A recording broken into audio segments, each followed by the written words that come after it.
Hello मेरे शेर और शेरनियों, स्वागत करता हूं आप सभी को आपके अपने YouTube चैनल मिसाइल क्लासेस में। और आप सभी को पता है कि हमारे एप्लीकेशन के माध्यम से हमारे एप्लीकेशन पे आप लोगों को जो भी स्टूडेंट क्रैश कोर्स लिए हैं, फाउंडेशन कोर्स लिए हैं या आप लोग सफलता कोर्स लिए हैं, वहां पे मैंने कितना बेहतरीन तरीके से आप लोगों को हिंदी और इंग्लिश का चैप्टर का मैं एक्सप्लेन किया था।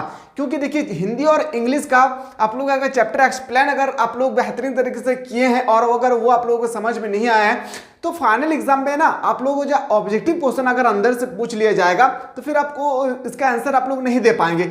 इसलिए ऑब्जेक्टिव क्वेश्चन को करने से पहले आप लोगों को थ्योरी लेक्चर, कोई भी सब्जेक्ट का हो, थ्योरी लेक्चर आपको पूरा कंठस्थ होना चाहिए। और ऑब्जेक्टिव ही ऐसा मार्क्स है, अगर आप पता है आपको तो आप लिख सकते हैं, अगर पता नहीं है तो आप गलत टिक लगा के आ जाएंगे। लेकिन सब्जेक्टिव में क्या होता है कि अगर 5 मार्क्स का क्वेश्चन है, अगर उसको पता भी नहीं है और कुछ भी आप डाल देते हैं, कुछ भी 4, 5, 6 लाइन आप अगर लिख देते हैं तो आपको 5 में से 2 मार्क्स आपको इजीली से मिल जाएगी। लेकिन ऑब्जेक्टिव में तो ऐसा नहीं होता है। इसलिए आप लोग कोशिश कीजिएगा, आने वाले जनरेशन जब आप लोगों से सजेस्ट करें तो लोगों को जरूर बताइएगा कि आप लोगों का थ्योरी लेक्चर पढ़ना बहुत इंपॉर्टेंट है। चाहे आपका एग्जाम सामने हो या दूर पे, एग्जाम के रिगार्डिंग आप लोगों को याद रखिएगा थ्योरी लेक्चर पढ़ना बहुत जरूरी है। तो फाइनली आप सभी को पता है कि हमारे एप्लीकेशन पे, हमारे यूट्यूब चैनल पे हैशटैग करके आप लोगों का क्लास चल रहा है, जहां पे आप लोगों को हिंदी कोर्स से रिलेटेड 4 सेट मिलने वाले हैं। क्या 4 सेट मिलने वाले हैं? चारों सेट एकदम पूरा तबड़तोड़ होगी। और जहां पे आप लोगों का हिंदी कोर्स का मैं 3 कैटेगरी में डिवाइड किया हूं, क्वेश्चन को 3 कैटेगरी में डिवाइड किया हूं। पहला कैटेगरी आपका पैसेज, दूसरा कैटेगरी आप लोगों का रचनात्मक लेखन से रिलेटेड होगी, तीसरा कैटेगरी आप लोगों का होगा क्वेश्चन आंसर जो आपका बुक से रिलेटेड होगी, दोनों बुक से रिलेटेड। ठीक है, तो आगाज करते हैं आज की क्लास को। और #2 जल्दी से आप लोग जरूर चाहते हैं, कोई भी स्टूडेंट अगर चाहते हैं सर हम लोगों को इसी तरह से हिंदी कोर्स से रिलेटेड सब्जेक्टिव क्वेश्चन हो, ऑब्जेक्टिव क्वेश्चन हो, या जैसे कि आप लोगों को बताया गया है आप लोगों का PYQ प्रीवियस ईयर्स क्वेश्चन जो बहुत इंपॉर्टेंट मायने रखता है आपको फाइनल एग्जाम के रिगार्डिंग, ये भी आपको पता होना बहुत जरूरी है। तो चलिए हम लोग क्लास को आगाज करते हैं। और ये पैसेज आपके सामने दिए गए हैं और 4 क्वेश्चन इससे रिलेटेड होगी। चारों क्वेश्चन का आंसर आपको इजीली से सॉल्व करना है। पैसेज बहुत सिंपल सा है कि कलम आज उनकी जय बोल, पीकर जिनके लाल सिखाए, उगल रही उलू लपट दिशाएं, जिनके सिहांद से सहमी धरती रही अभी तक डोल। कलम आज उनकी जय बोल, अंधा चकाचौंध का मारा, क्या जाने इतिहास बिचारा, साखी है उसकी महिमा के सूर्य चंद्र भूगोल खगोल, कलम आज उनकी जय बोल। ये आपका स्टेटमेंट है, इससे रिलेटेड क्वेश्चन होगी। पहला क्वेश्चन है कि कवि किसकी जय बोलने की बात कर रही है? स्वाधीनता के शहीदों का।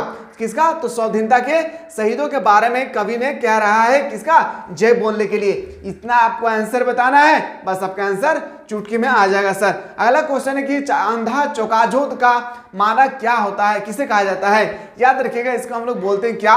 इतिहास कहते हैं। क्या? इतिहास कहते हैं। देखिए अंधा मतलब हम लोग अंधेरे हैं, और हम लोग इतिहास हम लोग पढ़ते हैं, हम लोग इतिहास को कभी देखे नहीं है। चाहे मोहनजोदड़ो के बारे में पढ़े या सिंधु घाटी सभ्यता के बारे में पढ़े या आप लोग मेसोपोटामिया की सभ्यता के बारे में पढ़े, तो ये अंधा नहीं तो क्या, हम लोग बिना देखे हम लोग विश्वास करते हैं। इस तरह से बोल सकते हैं सर इतिहास इसका बिल्कुल सही उत्तर हो जाएगा।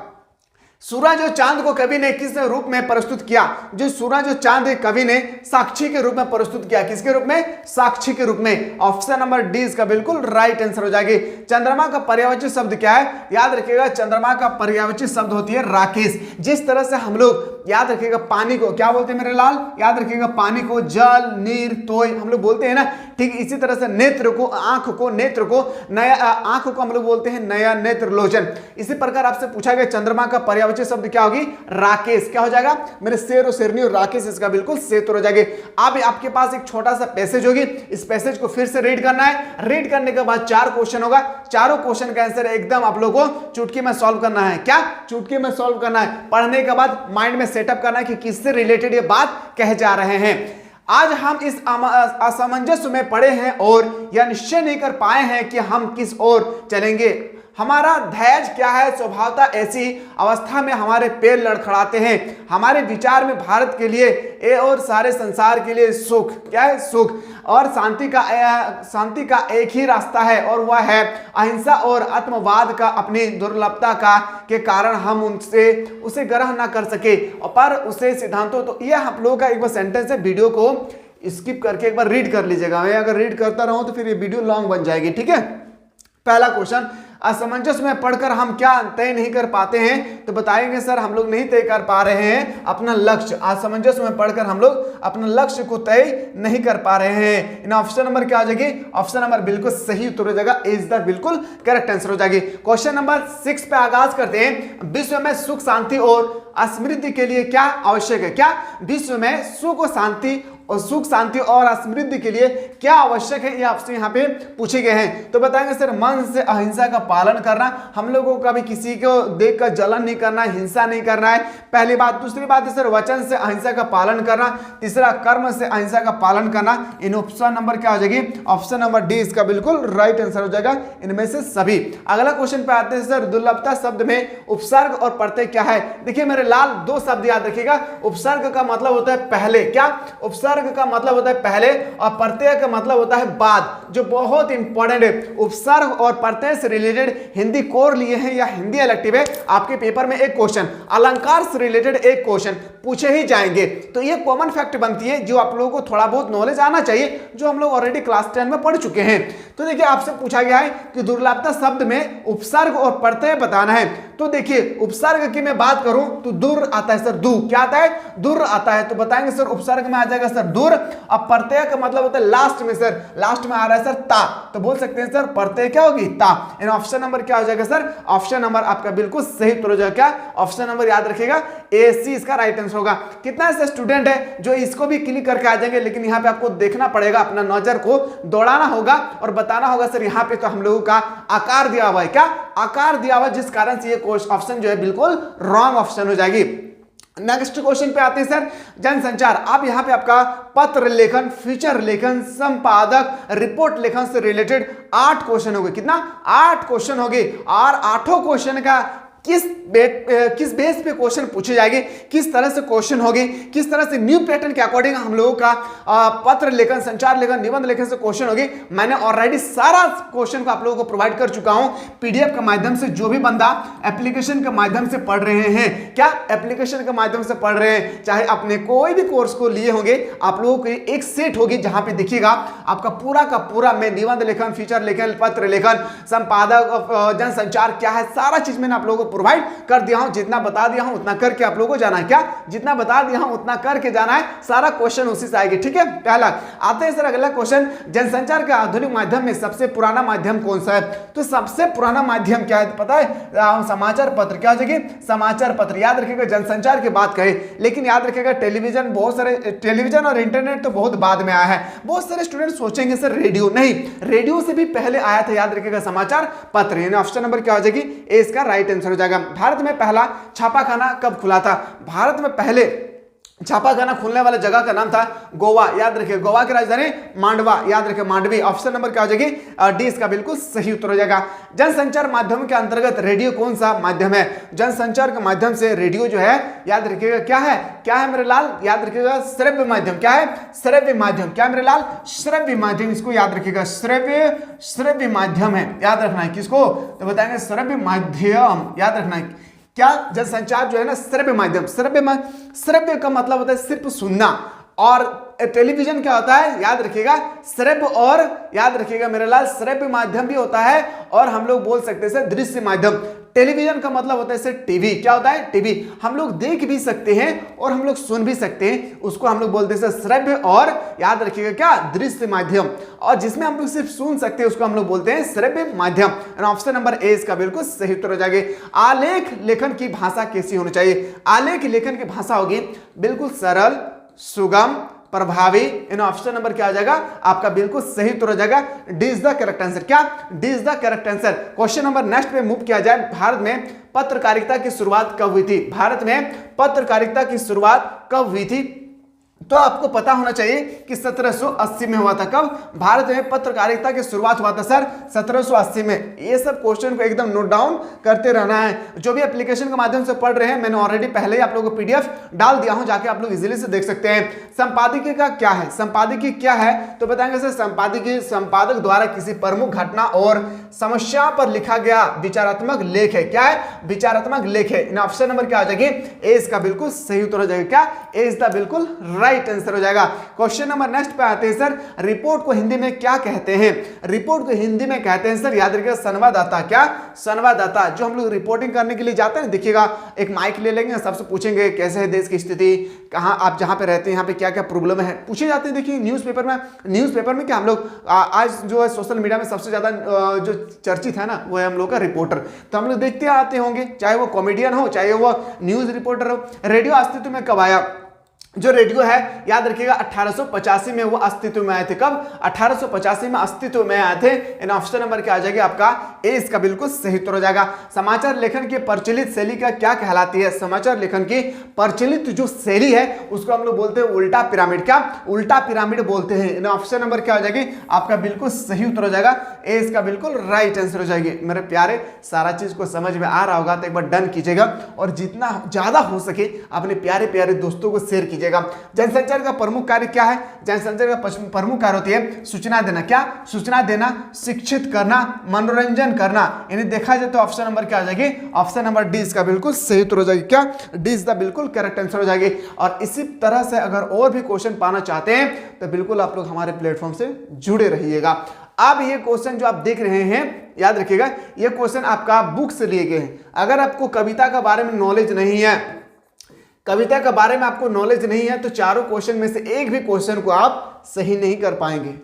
अगर आपके बुक में जो ऑब्जेक्टिव सॉरी आपका कविता सेक्शन पे जो क्वेश्चन दिए हैं कविता, जैसे जिस तरह से ये स्टेटमेंट दिया हुआ है सेंटेंस, और इसके बारे में अगर आपका आइडिया नहीं है तो एक भी क्वेश्चन को ना आप सही नहीं कर पाएंगे। क्वेश्चन है कि हम दूरदर्शन पर बोलेंगे, हम समर्थन शक्तिवान, हम एक दुर्लभ को लाएंगे एक बंद कमरे में, उससे पूछेंगे तो आप क्या अपाहिज है? तो क्या? तो आप क्यों अपाहिज है? ये स्टेटमेंट है, इससे रिलेटेड क्वेश्चन। प्रस्तुत काव्यांश का रचनाकार कौन है? याद रखिएगा रघुवीर साय। याद रखिएगा मेरे लाल, सबसे पहला क्वेश्चन पूछा जाएगा प्रस्तुत काव्यांश के मतलब ये स्टेटमेंट किस कविता से लिए गए हैं, तो उसका रचनाकार कौन है? तो बताएंगे सर रघुवीर साय। क्या हो जाएगी? रघुवीर साय। ऑप्शन नंबर 20 का बिल्कुल सही उत्तर हो जाएगा। हम दूरदर्शन पर बोलेंगे तो और हम शब्द का तात्पर्य है, यहाँ पे हम शब्द का तात्पर्य क्या है? कमजोर दिव्यांग से, कैमरामैन से या कवि स्वयं से। तो याद रखिएगा क्या हो जाएगी यहाँ ऑप्शन नंबर याद का जो भी राइट आंसर होगा आप लोग कमेंट सेक्शन में एक बार जरूर बताइएगा। सर अगला क्वेश्चन है, आप क्यों अपाहिज है? इस तरह के प्रश्न पूछे जाने का टेलीविजन कैमरे के सामने इसका क्या उद्देश्य हो सकता है? कार्यक्रम को बंद कराना। क्या? कार्यक्रम को बंद कराना। यानी ऑप्शन नंबर क्या हो जाएगी आपका बिल्कुल सही उत्तर हो जाएगा, इज द करेक्ट आंसर हो जाएगी। क्वेश्चन नंबर अगला पे मूव करते हैं सर, प्रस्तुत कविता से क्या प्रेरणा मिलती है? जो हम लोग कविता अभी हम लोग जस्ट डिस्कस किए थे, इससे हम लोगों को क्या प्रेरणा मिलती है यहाँ पे पूछे गए हैं। तो बताएंगे सर शारीरिक चुनौती झेलते लोगों के प्रति संवेदनशील नजरिया अपनाने की। यानी ऑप्शन नंबर क्या हो जाएगी? ऑप्शन नंबर ए इसका बिल्कुल राइट आंसर हो जाएगा। क्या हो जाएगी? ऑप्शन नंबर ए इसका बिल्कुल सही उत्तर हो जाएगा। अगला क्वेश्चन है कि हरिवंश राय बच्चन रचित प्रसिद्ध आत्मकथा कौन सी है? तो बताएंगे सर हरिवंश राय बच्चन के द्वारा जो प्रसिद्ध लिखने वाले तो हरिवंश राय बच्चन ने बहुत सारी कथाएं, बहुत सारी कविताएं, बहुत सारी स्टोरी या कवियां लिखी है, लेकिन चर्चित के बारे में पूछा गया नीड़ का निर्माण। क्या? नीड़ का निर्माण। और आपको पता होना चाहिए कि नीड़ का मतलब क्या होता है। क्या? नीड़ का मतलब होता है सर, याद रखिएगा घोंसला। क्या होता है? नीड़ का मतलब कई बार एग्जाम में पूछा जा चुका है कि नीड़ का अर्थ क्या होता है, तो बताएंगे सर घोंसला। क्या होता है? घोंसला। ऑप्शन नंबर ए इसका बिल्कुल सही उत्तर हो जाएगा। क्वेश्चन नेक्स्ट है कि चुका भी हूं नहीं मैं किसका रचना है?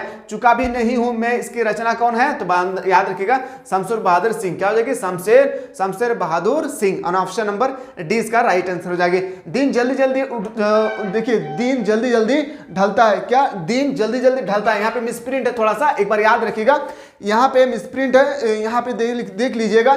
यहाँ पे जो है ना दिन जल्दी जल्दी ढलता है, यहाँ पे थोड़ा सा गलती है, इसको आप लोग सही से सुधार कर लीजिएगा।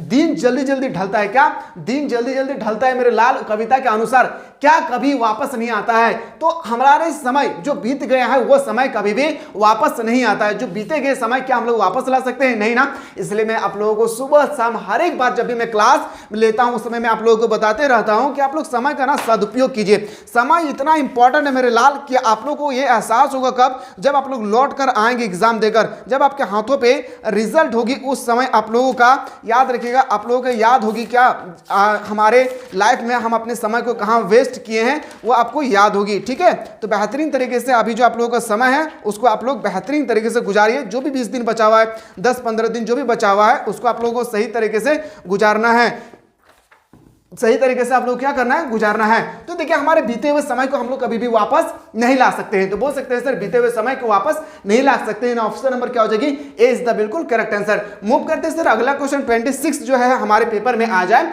कि मुस्कुराता चांद, क्या मुस्कुराता चांद जियो धरती पर रात भर पक्ति में किस अलंकार का प्रयोग हुआ है? तो बताएंगे सर अलंकार से रिलेटेड एक सेपरेट सा क्लास होना चाहिए। क्या सेपरेट सा क्लास होना चाहिए? अलंकार से related 2 question Hindi elective Hindi course से रिलेटेड आपसे पूछे जाएंगे। तो बताएंगे सर अनुप्रास अलंकार क्या हो जाएगी, अनुप्रास अलंकार। अनुप्रास अलंकार क्या है, उपेक्षा अलंकार क्या है, यमक अलंकार क्या है, श्लेष अलंकार क्या है, ये सब के बारे में तगड़ा सा क्लास होना चाहिए। क्या तगड़ा सा क्लास होना चाहिए और 2 मार्क्स हमारी मुट्ठी पे आना चाहिए। अगर चाहते हैं अलंकार से रिलेटेड एक वीडियो में सारा चीज को मैं निचोड़ कर बताऊंगा, वो भी ट्रिक के माध्यम से, तो बिल्कुल आप लोग कमेंट सेक्शन में खुला है, कमेंट करना ना भूले। सहर्ष जो स्वीकारा है, क्या सहर्ष स्वीकारा है कविता के आधार पर बताएं कि कवि को जो भी जीवन में प्राप्त हुआ है उसमें से कौन सा मौलिक नहीं है? तो बताएंगे सर कवि की गर्भ भरी गरीबी, याद रहे कवि की गर्भ भरी गरीबी, क्या कवि की गर्भ भरी कवि। ऑप्शन नंबर ए इसका बिल्कुल राइट आंसर हो जाएगा। अगला क्वेश्चन पे देखिएगा सर, अगला क्वेश्चन जो है मोस्ट इंपॉर्टेंट है कि आपके सामने एक छोटा सा फिर से पैसेज होगी और पैसेज से रिलेटेड याद रखिएगा फिर से आपको पेपर में 4 क्वेश्चन होगी। क्या 4 क्वेश्चन होगी जो आपको तबड़तोड़ लिखना है सर। चारों क्वेश्चन का आंसर यहाँ पे हर एक एग्जामिनर हर एक स्टूडेंट सही करके आएंगे। बस आपको पढ़कर समझ जाना है कि भक्ति का दुर्भाग्य भी उससे कब कम हटी नहीं था, इसी से किशोरी से युक्ति होते ही बड़ी लड़की भी विधवा हो गई। मायूसी से पार न पा सके वाले जेठो और काकी को परस्ता करने के लिए कटिबंध ज्योति ने आशा की एक किरण दिखाई। विधवा बहन के गठबंधन के लिए बड़ा निठोत अपने तीतर लड़ाने वाले साले को बुला ले आया, क्योंकि उसका हो जाने पर सब कुछ ना के अधिकार में रहता है। ये हमारे लोगों का सर ये एक छोटा सा पैसेज है मेरे लाल, और इसका आंसर हम लोगों को देना है। क्या देना है? भक्ति के हटी दुर्भाग्य के संबंध में कौन सी अवधारणा शामिल नहीं है? तो बताएंगे सर इसका राइट आंसर हो जाएगी पति का असामान्य मृत्यु। क्या हो जाएगी? असमय मृत्यु। और ऑप्शन नंबर क्या हो जाएगा? सी इसका राइट आंसर हो जाएगी। अगला क्वेश्चन है भक्ति के जेठ और जेठोत किस बात के लिए कटिबद्ध थे? तो बताएंगे सर भक्ति के संपत्ति पर कब्जा करने के लिए। भक्ति जो आप लोगों का बुक है ना, भक्ति ने एक टॉपिक होगा, उस भक्ति से ये क्वेश्चन लिए गए हैं। अगला क्वेश्चन पे आते हैं सर, भक्ति की विधवा बेटी का पुनर्विवाह कराने के मूल्य में जेठोन की कौन सी मंशा छिपी थी? तो बताएंगे सर याद रखिएगा भक्ति की जायदाद पर गिद्ध दृष्टि, जायदाद पर गिद्ध दृष्टि जो आजकल हम लोग ज्यादा देखने को मिलते हैं। प्रस्तुत पद्यांश के अनुसार, यहाँ पे फिर से मिसप्रिंट है, प्रस्तुत पद्यांश के अनुसार इसके रचनाकार का नाम आपसे पूछे गए हैं। तो आप सभी को पता है कि भक्ति का रचनाकार महादेवी वर्मा है। कौन है? महादेवी वर्मा है। इन ऑप्शन नंबर क्या आ जाएगी? ए इसका राइट आंसर होगा। अच्छा आप लोग क्लास अगर अच्छा लग रहा है ना तो डन कीजिएगा मेरा लाल, एक बार डन कर दीजिए। बहुत मेहनत करने के बाद मैं ये सब क्लास आप लोगों के सामने ले आ पाता हूँ। क्वेश्चन है कि भक्ति को अपने पिता की मृत्यु का पता कब चला था? तो बताएंगे सर पिता के घर जाने का। याद रखिए कब पता चला? पिता के घर जाने का। ऑप्शन नंबर सी इसका बिल्कुल राइट आंसर हो जाएगी। मूव करते हैं सर अगला क्वेश्चन, कभी भक्तिन का विवाह किस आयु में हुई थी? भक्तिन का विवाह ओनली 5 साल की उम्र में इसकी विवाह हो गई थी। ऑप्शन नंबर क्या हो जाएगी? ऑप्शन नंबर ए इसका बिल्कुल सही उत्तर हो जाएगा। क्या मेरे लाल? ए इसका बिल्कुल सही उत्तर हो जाएगी। क्वेश्चन नंबर नेक्स्ट पे मूव करते हैं, बाजार दर्शन किस विधा की रचना है? बाजार दर्शन जो है ना वह निबंध लेखन का विधा है। क्या है? निबंध लेखन। ऑप्शन नंबर सी इसका राइट आंसर हो जाएगी। निबंधकार जनेंद्र कुमार के शक्ति निहित होती है अनुसार पैसे की शक्ति में कौन सी है? तो बताएंगे सर उपहास शक्तियां। क्या? उपहास शक्तियां। ऑप्शन नंबर बी इसका राइट आंसर हो जाएगी। बाजार का जादू कब असर करता है? बाजार का जादू असर करता है जब जेब खाली हो और मन भरा हो। ये क्वेश्चन आप लोग को यकीन नहीं होगा मेरे लाल, यकीन नहीं होगा। पेपर उठाकर देखिएगा 2000 याद रखिएगा 2023 में शायद नहीं पूछा था, याद रखिएगा 2019 से 2022 तक कंटिन्यू पूछे गए हैं कि बाजार का जादू कब असर करता है। तो बताएंगे जब जेब खाली हो और मन भरा हुआ हो उसको हम लोग बोलते हैं सर बाजार का जादू। और ऑप्शन नंबर क्या हो जाएगी, ए इसका बिल्कुल सही उत्तर हो जाएगा। मूव करता है अगला, सिल्वर बैंडिंग कहानी के रचनाकार कौन है? आप सभी को पता है कि जोशी जी इसका रचनाकार है, जिसे हम लोग बोलते हैं सर पूरा नाम कि मनोहर श्याम जोशी। क्या बोलते हैं? मनोहर श्याम जोशी। और हाँ, एग्जाम से पहले अगर आप लोग चाहते हैं सर एक क्विक रिवीजन होना चाहिए, क्या क्विक रिवीजन होना चाहिए, अगर आप लोग चाहते हैं सर कि रिवीजन होना बहुत जरूरी है एग्जाम से पहले, तो एक बार जरूर बताइएगा। मैं एक ऐसा टॉपिक लेकर आऊंगा, एक ऐसा क्लास होगी एग्जाम से ठीक है 1 से 2 दिन पहले, जो तबड़तोड़ क्लास होगी। क्या तबड़तोड़ क्लास होगी? अगर आप लोग चाहते हैं तो एक बार कमेंट सेक्शन खुला हुआ है, कमेंट करने के लिए भूलिएगा नहीं, ठीक है। अगला क्वेश्चन, सिल्वर बैंडिंग कहानी के कथाकार का नाम क्या है? तो बताएंगे सो वह है यशोधर बाबू। मेन कैरेक्टर निभाने वाला व्यक्ति था यशोधर बाबू। ऑप्शन नंबर ए इसका राइट आंसर हो जाएगी। सिल्वर बैंडिंग पर भूषण ने अपने पिता को क्या उपहार दिया था? कनी ड्रेसिंग गाउन। ऑप्शन नंबर क्या हो जाएगी, डी इसका राइट आंसर हो जाएगी। क्वेश्चन नेक्स्ट आते हैं, सिल्वर बैंडिंग कहानी की मूल संवेदना क्या है? तो मूल संवेदना है सर इसका 2 पीढ़ियों का अंतराल। क्या हो जाएगी? 2 पीढ़ियों का अंतराल। यानी ऑप्शन नंबर क्या हो जाएगा आपका बिल्कुल सही उत्तर हो जाएगा, ए इज द राइट आंसर हो जाएगी। क्या आप लोग तैयार है सर कि #2? क्या आप लोग तैयार है सर? #2 हम लोग का होना चाहिए। अगर आप लोग तैयार है तो एक बार जरूर बताइए मेरे लाल, मैं बहुत बेहतरीन तरीके से मैं आप लोगों को प्रोवाइड करने की कोशिश करूंगा। जहां तक हमसे बनेगी मैं सारा इंपॉर्टेंट निचोड़ कर एकदम सारा क्वेश्चन में बताने की कोशिश करूंगा। बस आप लोग पढ़ के जाना, क्या बस आप लोगों को पढ़ के जाना है, सारा क्वेश्चन भिड़ेगी, बिंदास से एग्जाम देना है, थोड़ा सा भी टेंशन नहीं लेना है, फ्री माइंड पढ़िए। टेंशन लेने से कोई भी काम हम लोग नहीं कर पाते, इसलिए फ्री माइंड से पढ़िए, जो भी समय बचा है जम कर पढ़िए, और एग्जाम का रिजल्ट जब आएगा ना, कितना मजा होगा जब हम लोग मेहनत किए हैं उसका फल हमारे सामने होगी। चलिए आप लोग देखते हैं #2 अगर आप लोग जल्दी से कमेंट्स कीजिएगा। मिलते हैं कि नया वीडियो में।